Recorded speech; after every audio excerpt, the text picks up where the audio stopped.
Bonsoir à toutes et à tous, nouvelle émission de Putsch Live ce soir et nous allons rester dans les fonctions qui nous protègent. Bonsoir Rémi Chabou, comment allez-vous? Bonsoir, merci beaucoup, tout va bien. Ça pourrait Bon, aller tant mieux, mieux, on va pas. mais on développera. C'est pour ça qu'on vous invite, parce qu'on s'est eu, alors pour la petite histoire, on s'est rencontrés Place de la République à Paris il y a quelques mois de ça, Oui. lorsque vous avez manifesté, vous pompiers, sapeurs-pompiers, et on a longuement discuté un soir où il faisait assez froid, on était en plein hiver, et on a promis de continuer à discuter. Donc comme je tiens mes engagements et qu'on s'est rappelé et vous m'avez demandé de pouvoir vous exprimer, c'est bien avec grand plaisir que je vous donne ce soir la parole dans Putsch. Nous sommes mercredi 14 octobre et nous recevons Rémi Chabou. Vous êtes, vous, sapeur-pompier professionnel à Sud, à l'AS10. Voilà. L'AS10, vous nous épelez, vous pouvez nous dire ce que ça signifie, l'AS10, Rémi?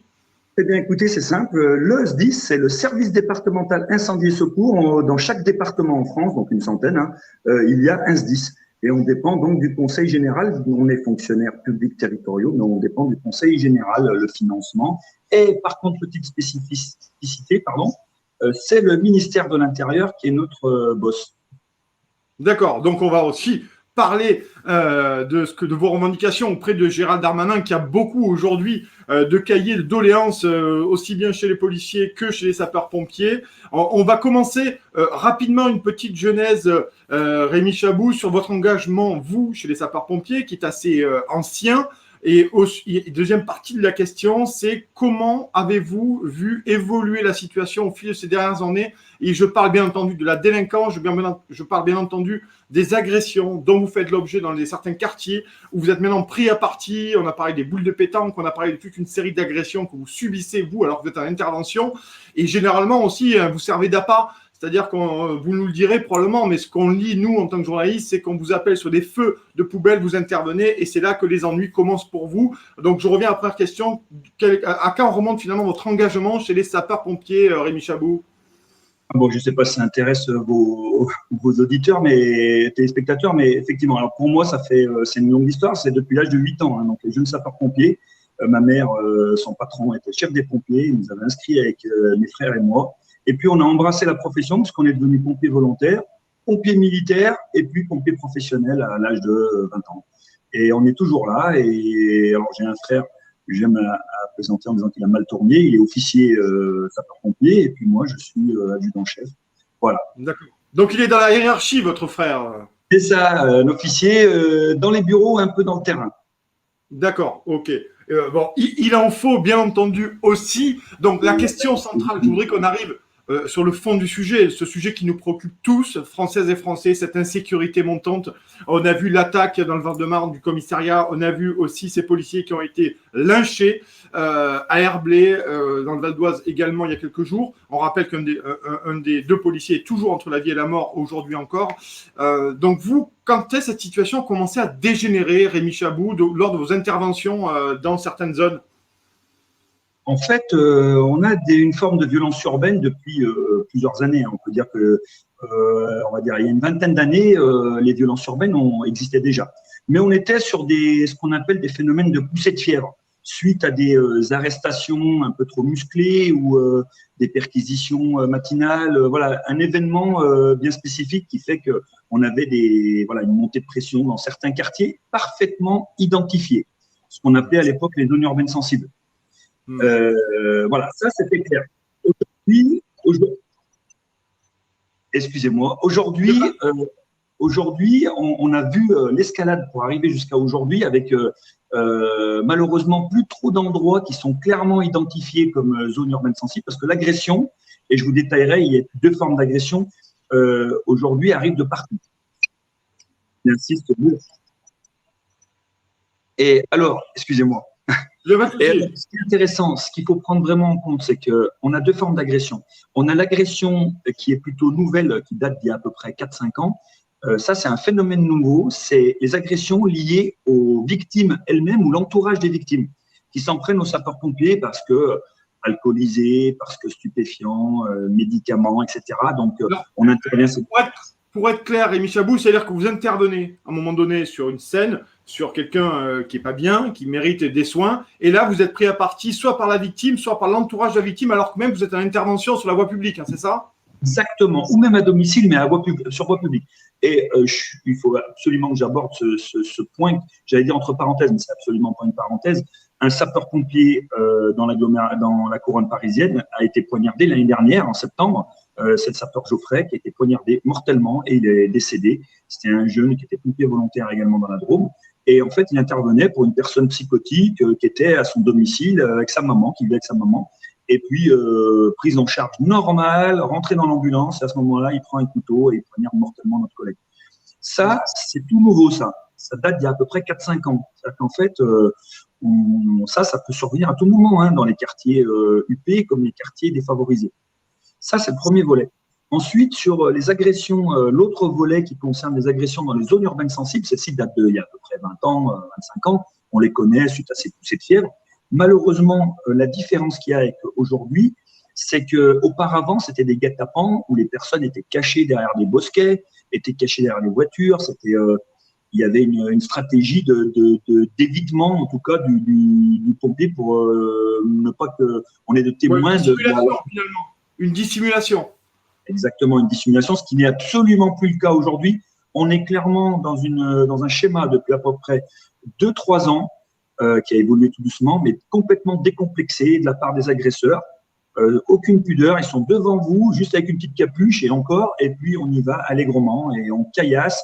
On a jeté la nuit d'Halloween l'année dernière, un équipage des sapeurs-pompiers de Faisin ont essuyé des jets de cocktails Molotov.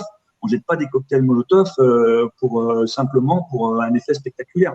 On veut vraiment la mort du pompier, là. Et alors, ce qui nous interpelle, c'est qu'on a toujours perçu des animosités, parce qu'on intervient sur les mêmes théâtres d'opération avec les services de police. On a toujours perçu cette animosité vis-à-vis des services de police, et on ne l'excuse pas, hein, mais on comprend la gymnastique intellectuelle, si intellectuelle, on peut utiliser ce terme-là, mais on comprend la gymnastique intellectuelle lorsqu'on s'en prend au service de l'ordre, bien que c'est inadmissible, intolérable. On comprend dans le sens où il y a une forme de rejet de l'autorité, l'uniforme. En ce qui concerne le pompier, on a vraiment du mal à comprendre, hormis la débilité. Mais il ne faut pas imaginer qu'il y a un grand coordonnateur de tout ça qui dit, voilà, aujourd'hui, il faut s'en prendre aux sapeurs-pompiers. C'est vraiment des phénomènes qui sont malheureusement aujourd'hui… C'est diffus. C'est diffus et c'est de plus en plus long et diffus. C'est-à-dire qu'avant, on avait des dates identifiées. Vous voyez, Nicolas, on avait des dates… 31 décembre, Halloween, ouais. C'est ça. 14 juillet, fête de la musique, certains matchs de foot à haut risque. Voilà. Là, aujourd'hui… Et d'une question qui me vient, Rémi, pendant le confinement, vous avez eu des interventions difficiles aussi ou pas, ou ça a été finalement tout aussi pareil que d'habitude? Non, il faut reconnaître que durant le confinement, il y a eu une baisse de l'activité, on va dire, des accidents routiers, qui représentent quand même une part assez conséquente de notre métier. Les accidents routiers, les feux d'entreprise. On a eu une légère hausse. C'est vrai qu'on l'avait senti venir au début des agressions conjugales, hein, très clairement. Il y en a eu. Et puis, une activité quand même de transport sanitaire qui a été vraiment très soutenue pendant toute cette période. C'est-à-dire les transports dans les hôpitaux. Voilà. C'était des transports de malades. C'était pas de l'urgence vitale dans le sens où on l'entend avec une détresse respiratoire, une hémorragie ou un arrêt cardiaque. Ouais. Et alors, la question que je voudrais qu'on reparle de ces interventions, là, comme vous dites, de plus en plus violentes, de plus en plus risquées pour vous et violentes pour ceux qui les commettent, bien entendu, finalement, on a du mal à comprendre parce que quand vous arrivez dans un quartier, n'importe quel quartier d'ailleurs, vous venez sauver quelqu'un ou éteindre un incendie qui peut se propager et faire des victimes, malheureusement, on a quand même l'impression que quand vous arrivez, c'est le soulagement pour la victime, les proches de la victime ou même les gens qui sont coincés dans un immeuble où un feu se déclare. Comment on peut expliquer qu'à un moment donné, on vous attend dans une rue pour vous envoyer des cocktails Molotov, des boules de pétanque ou je ne sais quoi encore, ou des mortiers? Alors, en fait, il n'y a pas d'explication à proprement dit. Je pense simplement que les personnes n'ont pas conscience que, justement, quand on intervient dans les quartiers, c'est qu'on vient intervenir pour probablement un proche ou aller au mieux à une connaissance. Et c'est là où on a du mal à comprendre la gymnastique là, dans leur esprit. Il y a quelque chose qui tourne vraiment absolument pas rond, hormis, hormis un sentiment d'impunité qui est clairement palpable aujourd'hui. Il y a un sentiment d'impunité de s'en prendre aux sapeurs-pompiers, comme à tous les corps de métier. Hein, on le voit bien, hein, on s'en prend à. Alors j'ai mis à part les services de police, mais ce n'est pas du tout. Voilà, je vais pas les pointer du doigt. C'est juste que je mets à part parce que c'est une catégorie encore à part. On peut pas la traiter dans les mêmes corps comme le corps enseignant ou alors les personnels soignants ou les sapeurs-pompiers. C'est une corporation à part. Donc, je mets les trois corporations. Donc, l'enseignement, les personnels enseignants, pardon, les personnels soignants et sapeurs-pompiers, on a du mal à comprendre. La question que vous me posez, elle s'applique à ces trois corps de métier, très clairement. Parce qu'on a eu aussi des médecins de nuit qui se sont fait agresser, ou des infirmières qui venaient soigner des patients qui se sont fait également agresser. C'est vrai qu'on a du mal à comprendre. Mais je voudrais qu'on parle de ces interventions. Finalement, aujourd'hui, j'imagine que sur certains quartiers, vous avez parlé de Faisin, c'est dans la banlieue lyonnaise, on imagine qu'avant d'intervenir, vous avez les services de police au téléphone. Quand vous savez que certains quartiers sont à risque pour vous, vous y allez immédiatement, ou il y a un dispositif qui s'articule autour de votre présence et les services de police qui sont là finalement pour vous couvrir sur l'intervention?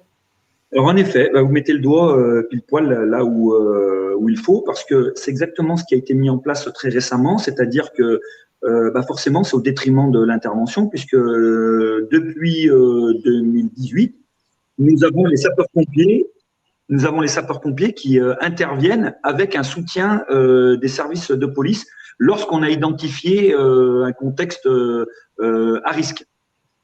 Et donc, on a des endroits où on se réunit avant d'intervenir sur l'intervention, donc le feu de voiture, le feu de poubelle. Donc, on se réunit avant, en amont du lieu, et une fois qu'on a le dispositif complet avec les services de police, on intervient. Et malheureusement, c'est forcément au détriment d'une intervention rapide. Voilà, ce que j'allais vous dire, parce que ce genre de réunion en amont, c'est souvent la brigade judiciaire ou la police judiciaire qui se réunit avant d'aller perquisitionner chez quelqu'un ou dans un quartier à risque, où là, il y a une coordination policière pour aller interpeller un ou plusieurs individus potentiellement dangereux. Donc là, il y a une coordination, mais là, comme vous l'avez dit, parfois il y a une notion d'urgence aussi à intervenir sur un feu ou autre chose. Finalement, vous perdez beaucoup de temps sur une coordination préalable. Oui. Alors, d'autant plus quand le feu, on a des véhicules aujourd'hui qui sont embrasés. Par exemple, la semaine dernière, on a 12 voitures qui ont brûlé sur un rayon de 1 km, sur la commune de Rieux-la-Pape, par exemple.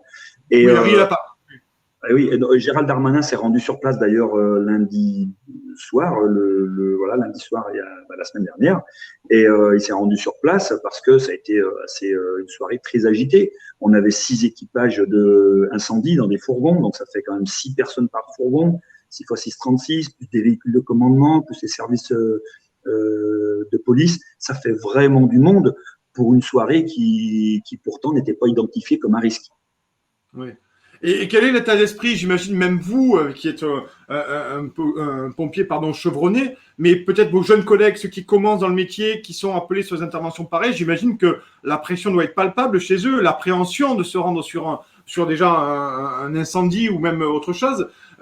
Comment ça se passe? Vous avez peur aujourd'hui? La réalité, c'est est-ce que vous avez peur aujourd'hui de l'intervention? C'est ça ma question. Très sincèrement, aujourd'hui, oui, la peur, elle existe parce qu'on ne sait pas trop ce qui va se passer encore, parce que tout peut survenir à tout moment. Mais très sincèrement, ce qui me fait peur personnellement, là, aujourd'hui, c'est une réaction inappropriée d'un pompier. Réellement, on est arrivé à un stade où je pense que, et ce sera impardonnable, on ne va pas lui pardonner, il n'y aura pas de classement sans suite ou une peine symbolique ou des travaux d'intérêt généraux.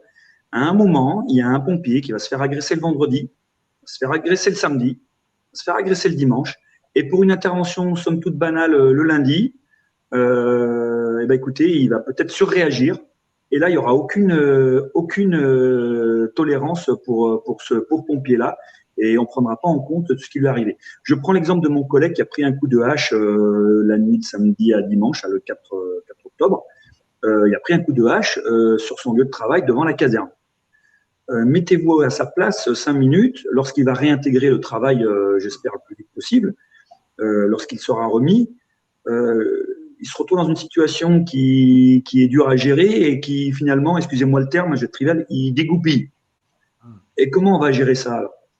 Comment on va gérer la réaction de ce pompier? j'imagine que là, il n'y aura aucune clémence.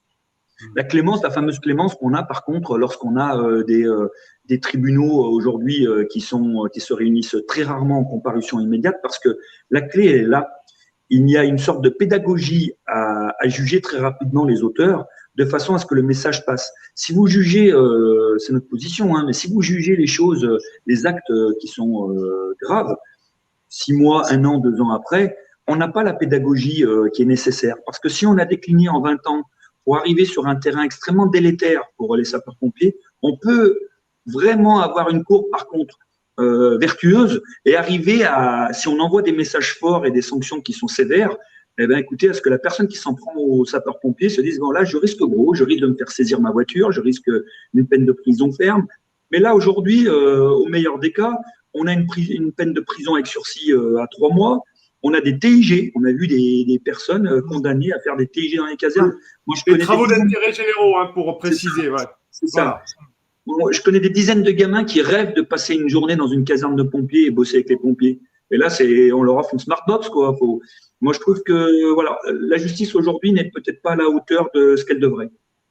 Alors, on va reparler de ça parce que c'est extrêmement intéressant, ce que vous dites là, parce que c'est absolument le même son de cloche qu'on entend, nous, chez les policiers, chez Rocco Contento, chez Mathieu Vallée et chez d'autres avec qui on discute, parce que c'est notre boulot de journaliste de discuter avec toutes les professions dans ces temps très sombres pour notre pays. Mais je voulais revenir à ce que vous disiez tout à l'heure, c'est effrayant, finalement, de dire un jour ou l'autre, il y aura un ou plusieurs pompiers qui complètement harassés et emmerdés, il faut le dire, soyons triviaux un peu, c'est aussi ça, sortons un peu du politiquement correct, pourraient un jour se défendre finalement, riposter, répliquer. Ça veut dire beaucoup de choses. Ça veut dire qu'aujourd'hui, votre seuil de tolérance, il est au niveau de 0 au vu des agressions dont vous faites l'objet en permanence. Ça veut dire que là, on est à la limite finalement, une ligne rouge sur laquelle il ne faudrait pas aller finalement. Ça veut dire quelque chose de très effrayant finalement, ce que vous dites là, Rémi Chabou. Alors, tout à fait. Et puis, vous avez bien résumé la situation. La ligne rouge, ça résume bien le terme. En plus, ça nous va bien, cette couleur. C'est clair et net. Il y a un chiffre qui me semble capital d'évoquer avec vous.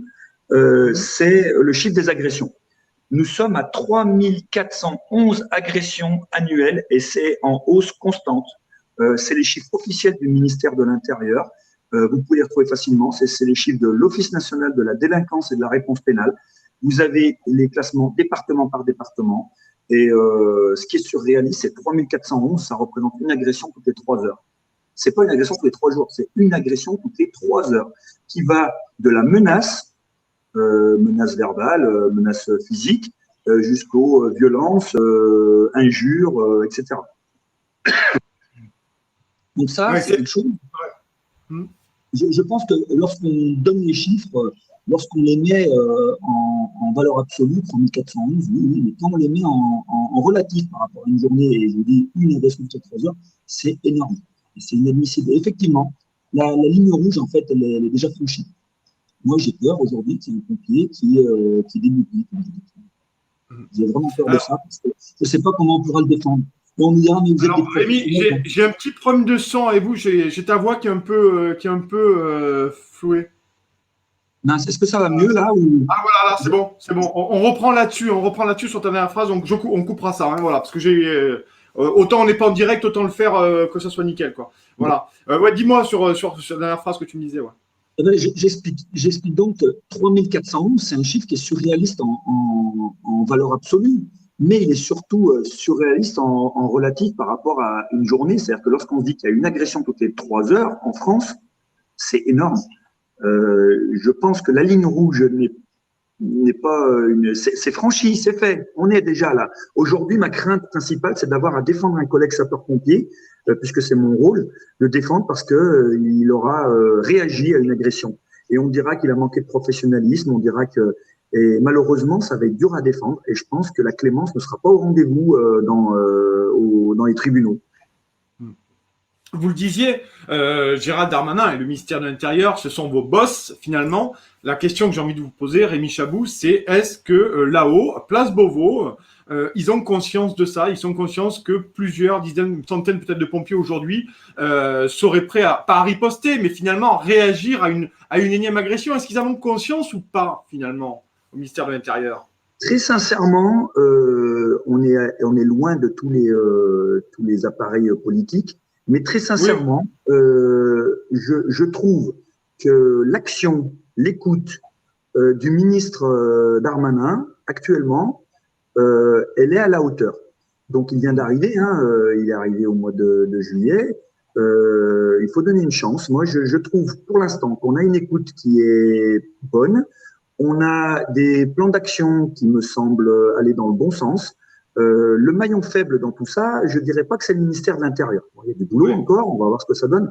Mais le maillon faible, ce serait pas le ministère de l'Intérieur, je dirais que c'est plutôt au niveau de la justice. C'est peut-être là qu'on a plus d'inquiétude. Parce que nos collègues policiers, réellement, ont des résultats qui sont satisfaisants en termes de… Bah, ils appréhendent quand même pas mal de monde qui s'en font sapeurs-pompiers. Mais c'est la suite qui va pas. C'est la suite. Le boulot est fait, hein. Les personnes sont identifiées grâce aux caméras piétons que les sapeurs-pompiers ont à titre expérimental depuis 1 an. Ah, vous en avez aussi, je me permets, Rémi, vous avez aussi des caméras piétons. Vous aussi, on vous a collé des caméras piétons maintenant. On a des caméras piétons et écoutez, réellement, alors elles n'empêchent pas les agressions, très clairement, Oui, mais très clairement, elles n'empêchent pas les agressions. Mais la charge de la preuve revenant aux sapeurs-pompiers, c'est quand même plus aisé lorsque vous dites qu'il m'a agressé ou m'a menacé de mort, d'avoir la preuve dans une carte mémoire que d'avoir ma parole contre la parole d'un loustic, puisque sa parole a autant de valeur que la mienne. C'est ça qu'il faut comprendre. Alors, ces caméras-là, elles n'évitent pas les agressions, on le sait bien, mais elles nous aident quand même à avoir des condamnations. En tout cas, peut-être à faute de condamnation, à amener en tout cas à déférer des personnes devant le juge. Bon, en tout cas, dans ce que vous dites, hein, Rémi, on entend la même chose, mais absolument la même chose chez les policiers et les syndicalistes qu'on a reçus, même les policiers lambda qu'on a et qu'on reçoit. Finalement, ça revient toujours à la réponse pénale. La réponse pénale, des agressions, des interpellations, et finalement, vous reprochez à la justice de ne pas sanctionner assez durement. Et écoutez ce qu'avait dit le garde des Sceaux Dupond-Moretti en disant finalement il est inadmissible que de dire que la justice ne fait rien. C'est ce qu'il avait dit d'ailleurs chez Sonia Mabrouk, chez Europe 1, une matinale. Ça avait été très mal pris, du moins mal ressenti chez les policiers. J'imagine que chez vous aussi, chez les sapeurs-pompiers, oui. Rémi Chabous, c'est un peu la même chose, quoi. Oui, c'est exactement le même sentiment. Depuis quelque temps, on sent quand même que ça évolue un tout petit peu. Il faut reconnaître que ça évolue dans le sens où on a quand même quelques comparutions immédiates. Bon, le travail paye, mais on est loin du compte quand même, parce que comparution immédiate ne veut pas dire forcément prison. Condamnation. Oui. Donc, pour l'instant, on est encore loin du message pédagogique qu'on souhaite. Gérald Darmanin avait dit une phrase qui me semble importante de rappeler, et puis on fera un bilan dans quelques temps de son action. Très clairement, il avait dit: je serai le ministre le jour de sa nomination. Il avait indiqué: je serai le ministre de ceux qui protègent ceux qui nous protègent. Voilà. Et donc, je protégerai ceux qui protègent les citoyens. Et je trouve que la phrase, elle était claire, et je pense que c'est peut-être là où il y a quelque chose à faire, et puis il est assez influent. Donc, on fait confiance, on lui donne une chance. Après, on fera un bilan dans quelques temps, mais on sera réellement au rendez-vous lorsqu'il faudra faire un point, parce que ça nous inquiète vraiment aujourd'hui. Mais j'imagine que vous avez plus le temps d'attendre aussi, Rémi Chabous. Les interventions se succèdent. J'imagine qu'à ce moment même, il y a des collègues partout en France qui interviennent sur des feux. J'imagine, c'est parce que c'est votre travail. Et est-ce que vous avez vraiment le temps d'attendre? Est-ce que la fin de l'année, ça pourrait être une longueur, une donnée suffisamment intéressante pour vous? Ou est-ce qu'il faut que les mesures soient prises plus vite? Très simplement, il y a des choses qui peuvent être mises en place immédiatement. Il suffit juste de bonne volonté et d'une volonté de vouloir résoudre le problème, définitivement. Alors, par exemple, l'anonymisation des dépôts de plainte, c'est quelque chose d'important, puisque on a aujourd'hui toute une frange de sapeurs-pompiers, principalement les pompiers volontaires, qui eux sont sapeurs-pompiers sur le territoire dans lequel ils vivent. Donc, un sapeur-pompier, il se fait agresser, il va déposer plainte et le lendemain, il se retrouve nez à nez avec ses enfants à la sortie de l'école et puis le gugus pas trop loin. Les pompiers professionnels, c'est un peu plus c'est différent. Il officie forcément ailleurs que sur son lieu de vie. Voilà. Donc, nous, on estime que l'anonymisation et dépôt de plainte, c'est une vraie demande, un vrai axe, parce que forcément, lorsque vous avez ce sentiment ces personnes ont le sentiment d'impunité, c'est parce que quelquefois, il n'y a pas de dépôt de plainte. Moi, il m'est arrivé très clairement de me faire menacer de mort en intervention. J'ai déposé plainte en mon nom, avec mon adresse personnelle. Petite parenthèse importante, je la referme de suite. Il y a eu un classement sans suite. Je vais te tuer, je vais te retrouver, et classement sans suite. J'étais en intervention, c'était un gars qui était en train de mettre des coups à sa femme. Et voilà, c'est courant. Mais c'est le parquet, Rémi, qui a classé sans suite. C'est même pas allé en interpellation. Même pas, voilà. Même pas. Donc la moindre des choses, un rappel à la loi. Et j'aurais été même déçu par un simple rappel à la loi. Vous voyez, donc là, on n'est même pas dans ce registre. Il y a plein de choses qui peuvent être mises en place très rapidement. Par exemple, on s'interroge très sincèrement. Est-ce que c'est normal que des gamins de 14 ans, 15 ans, 16 ans soient dans la rue à 2 heures du matin, un 14 juillet, tout seul, à côté de 4-5 voitures qui brûlent? C'est-à-dire que même, quand bien même ces gamins ne seraient pas concernés par le sinistre, c'est pas ces personnes-là qui ont mis le feu. Qu'est-ce qu'elles font à 3 heures du matin, un 14 juillet, à côté d'une poubelle et 3 bagnoles qui brûlent au milieu d'un scooter? On se demande. Je me dis peut-être que sur certaines dates bien identifiées, comme vous avez dit tout à l'heure, certains territoires bien identifiés, est-ce qu'on ne pourrait pas à un moment se dire, voilà, un gamin mineur n'a rien à faire dehors à partir d'une certaine heure? Parce que très clairement, c'est pas le quadragénaire qui lance des boules de pétanque sur le pompier. C'est des gamins voilà, de 14 à 19, 20 ans. Et encore après, ça se calme un peu. Voilà les personnes qu'on a face à nous. Et là, c'est des questions qui sont à se poser. Et nous, on n'est pas politique, on est pompiers. Donc, on se demande, on se dit, tiens, qu'est-ce qu'ils vont foutre là? Ces gamins, c'est pas normal. Et des questions comme ça, on en a plein, où on se demande pourquoi il y a des gamins donc qui sont dans la rue. On se demande également pourquoi il n'y aurait pas pour accélérer les choses, des tribunaux dédiés. Je parle pas de tribunaux d'exception, c'est absolument pas, parce que je vois venir la remarque mais c'est pas du tout le cas. Je dis juste des tribunaux dédiés aux agressions faites au personnel enseignant, au personnel soignant et aux sapeurs-pompiers. Pourquoi pas? Donc, Mathieu, voilà, ça c'est des choses. Il disait la même chose que vous. Il disait, nous, quand on est policier, qu'on se fait agresser, qu'on pose une plainte, qu'on dépose plainte dans nos services, notre demande est traitée dans le tout venant. Et il demandait, Mathieu Vallée, effectivement, qu'il soit pris en priorité sur les dossiers judiciaires, du moins des dépôts de plainte auprès des parquets. C'était sa demande. Exactement. Exactement. Écoutez, on est exactement dans ce registre-là. Aujourd'hui, nous, ce qu'on souhaiterait, c'est que la rapidité, mais c'est pas pour avoir une faveur ou un traitement de faveur. C'est pas du tout ça. C'est vraiment, j'insiste sur la pédagogie et les messages envoyés. Là, demain, un gamin 19-20 ans s'en prend au sapeur-pompier, il balance une boule de pétanque. Écoutez, s'il est en comparution immédiate et il prend immédiatement 6 mois de prison ferme, écoute, c'est quelque chose qui est pas trop mal. Le message, il va passer très rapidement dans le quartier, je pense. Et c'est comme ça qu'il faut procéder. Aujourd'hui, on a l'impression qu'il vaut mieux. Éric Dupond-Moretti, garde des Sceaux, pourrait prendre ce chemin-là, finalement, de la répression. Alors là, c'est un terrain bien glissant dans lequel vous m'entraînez et j'ai pas l'impression que ça soit le ministre qui va œuvrer pour un peu plus de sévérité dans les tribunaux. J'ai pas ce sentiment-là. Rémi Chabou, selon vos revendications légitimes au demeurant, ça porte aussi, ça met pas en cause, mais ça porte la question sur le pari du garde des Sceaux, ça porte Place Vendôme, finalement, cette question-là de la répression ou de la réponse pénale pour être beaucoup plus politiquement correcte.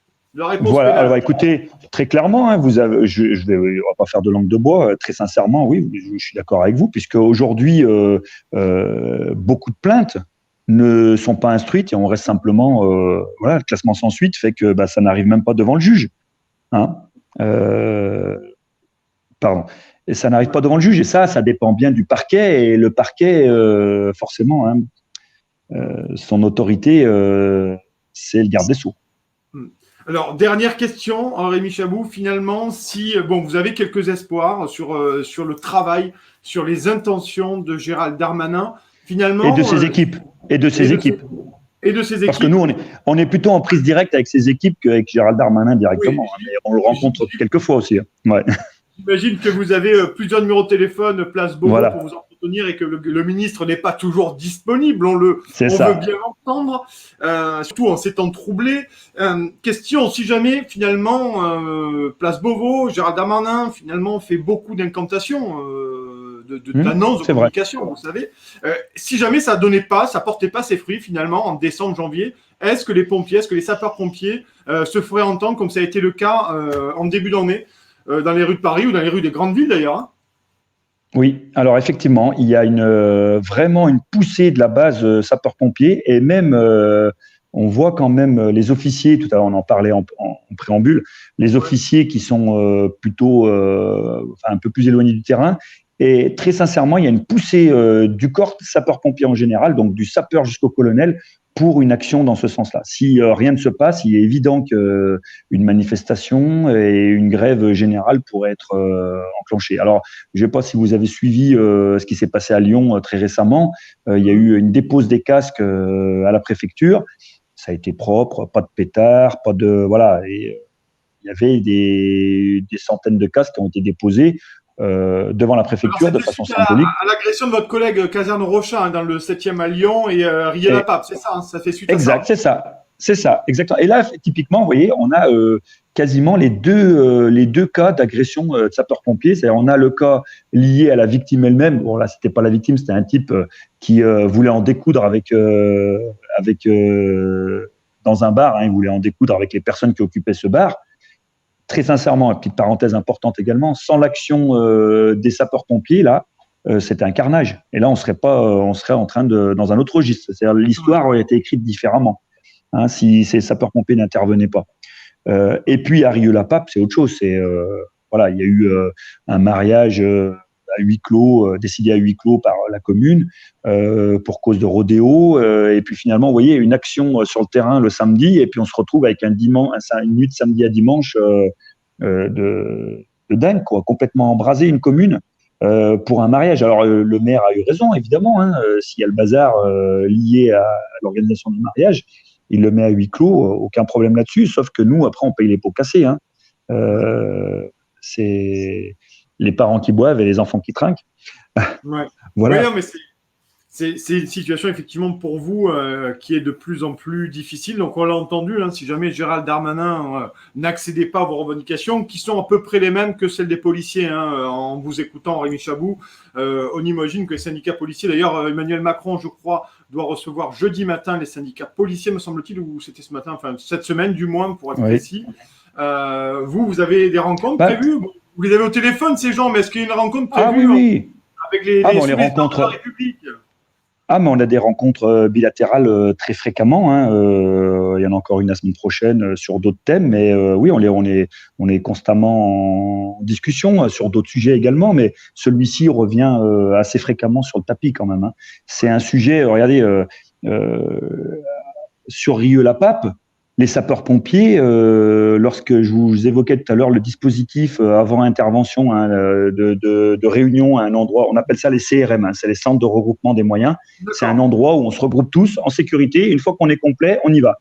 Eh ben, les centres de regroupement de moyens, aujourd'hui, on attend encore certains renforts de police sur place.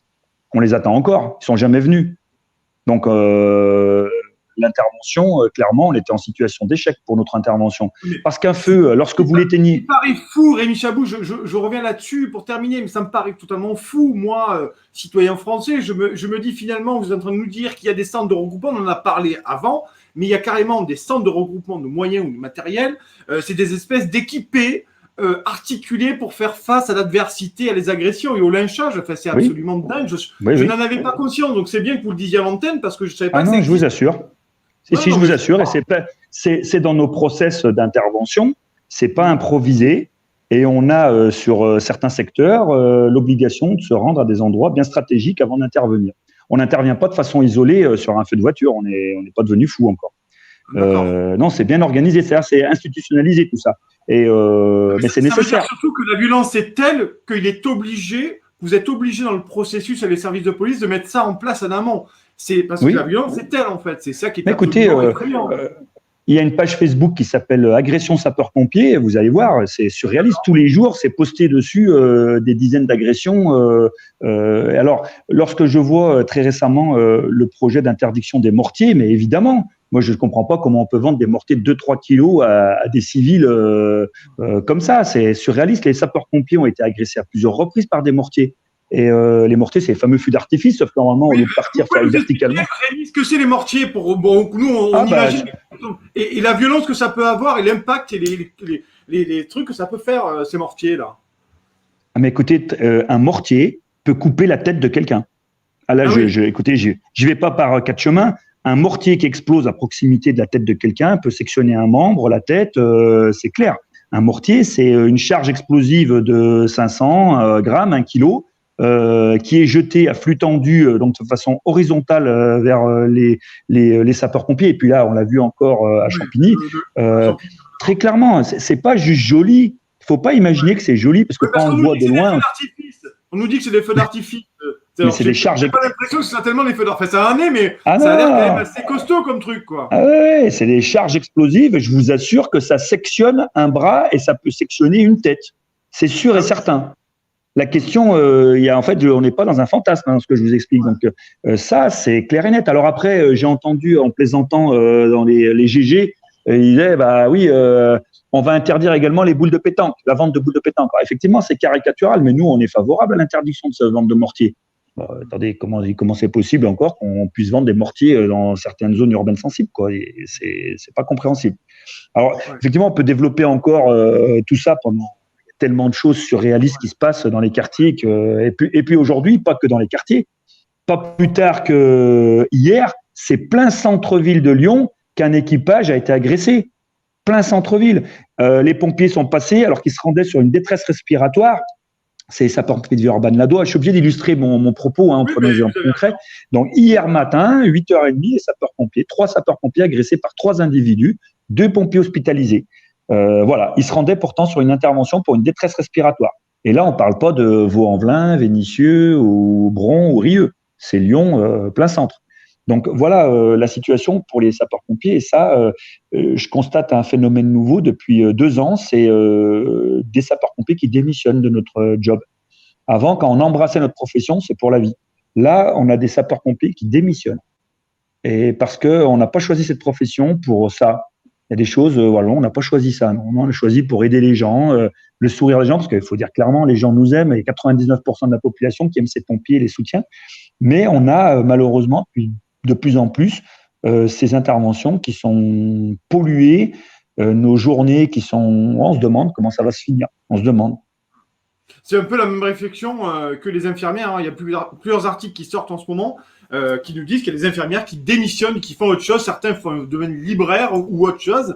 C'est-à-dire que là, aujourd'hui, il y a quand même un malaise de fond, mais absolument même de fond, des tréfonds même de la société. C'est-à-dire si vous commencez, vous, à certains de vos collègues à démissionner, les infirmières à démissionner, et les policiers de leur côté, il va plus y avoir beaucoup de forces sanitaires, de forces d'intervention et de protection de l'ordre public et de protection du citoyen aussi. Hein. La reconnaissance, alors dans un premier temps, la reconnaissance, ça ne marche pas, ça ne fonctionne pas uniquement avec des médailles. On ne peut pas juste avoir des reconnaissances. L'année dernière, c'est 30 pompiers qui sont morts. On ne peut pas avoir des signes de reconnaissance qu'avec des médailles à titre posthume. Ça passe par autre chose. Et autre chose, ce n'est pas forcément de l'argent. Voilà, il faut que vous sachiez qu'il n'y a pas de revendication salariale là, dans notre façon dans notre grogne. Là, on demande juste de pouvoir aller au boulot, travailler dans des conditions correctes, avec du matériel correct, des véhicules corrects, des tenues de protection correctes. Voilà, c'est ça aujourd'hui ce que les gens ils veulent. La reconnaissance, c'est pas juste des médailles à titre posthume. On peut se les garder. Très sincèrement, mes collègues dans les casernes, la plupart demandent à ce que s'il leur arrive quoi que ce soit, de bien donner aux autorités les consignes de ne pas venir remettre des médailles à titre posthume. Ça sert à rien, vraiment. Hein. En tout cas, merci beaucoup Rémi Chabou, cet entretien. Merci à vous. On a appris plein de choses. C'est normal qu'on s'intéresse aussi à vous, sapeurs-pompiers, et sur les difficultés de plus en plus grandes au quotidien que vous vivez. Merci beaucoup. En tout cas, on se tient au courant. Je le dis à chaque fois mes émissions. Je me tiens au courant avec mes invités, même quand on se rencontre avant et qu'on passe après. C'est vrai. On avait passé un bon moment en Place de la République. Ben, c'est notre boulot de journaliste aussi d'aller sur le terrain, de discuter avec les uns et les autres de métiers qu'on ne connaît pas, mais où on voit un peu les difficultés. En tout cas, merci beaucoup d'avoir accepté ce long entretien. On se reparle très vite. Merci à toutes et à tous d'avoir suivi cette émission. C'était Rémi Chabou, Sud pour la SDIS, sapeur-pompier de Lyon. On se retrouve très vite avec une nouvelle émission de Putsch Live. Bye bye, vive la démocratie, salut.